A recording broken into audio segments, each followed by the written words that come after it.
मंत्री धनंजय मुंडेंना मंत्रिमंडळातून काढा। बीडच्या मस्साजोगचे ग्रामस्थ आक्रमक झालेले आहेत। अजित पवारांसमोरच गावकरी घोषणा देताना दिसतायत। 13 दिवस झालेत, आरोपी पकडले का नाही असा गावकऱ्यांनी सवालही उपस्थित केलाय। नुकतीच अजित पवार यांनी मस्साजोग इथं दाखल होत सरपंच यांच्या कुटुंबियांची भेट घेतलेली आहे। सरपंच देशमुख यांच्या कुटुंबियांची भेट घेतलेली आहे आणि कारवाईत कुठेही त्रुटी राहणार नाही, हयगय केली जाणार नाही। घडलेला प्रकार माणुसकीला काळीमा फासणारा प्रकार आहे, त्यामुळे कारवाई होईलच अशी सरकारच्या वतीनं ग्वाही देण्यात आलेली आहे। तर त्यांच्या देशमुख यांच्या कन्येच्या करिअरची जबाबदारी ही देखील आपली असेल सरकार म्हणून, असं देखील या ठिकाणी अजित पवार यांनी स्पष्ट केलेलं आहे। गावकऱ्यांशी संवाद साधल्यानंतर घडलेल्या बातमी संदर्भात आढावा घेतल्यानंतर तिथून निघालेल्या अजित पवार यांना मात्र ग्रामस्थांनी अडवण्याचा प्रयत्न केला। ग्रामस्थांकडून घोषणाबाजी करण्यात आलेली आहे।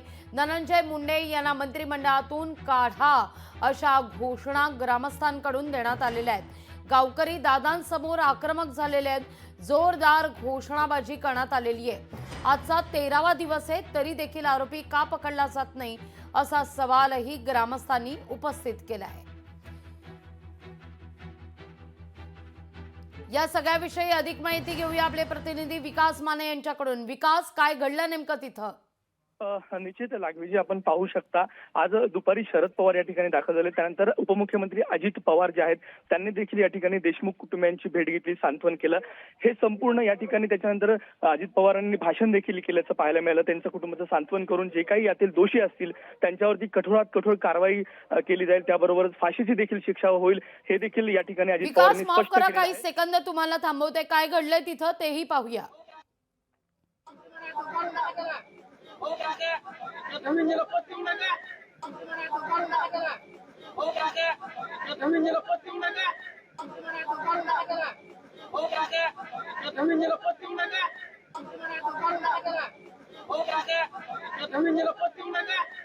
विकास, आपण ऐकलंय की भाऊ दादा धनंजय मुंडेंना बदलून टाका अशा घोषणा देण्यात आलेल्या आहेत।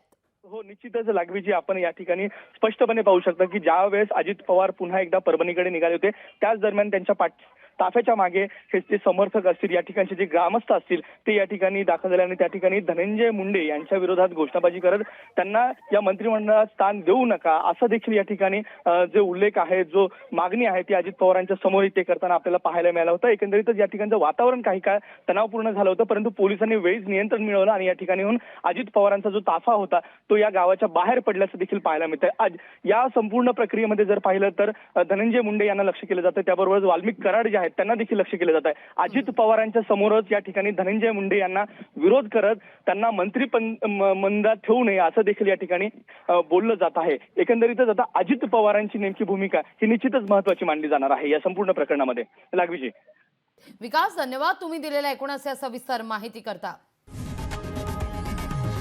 लोकशाही मराठी ऐका, पहा, जागरूक रहा।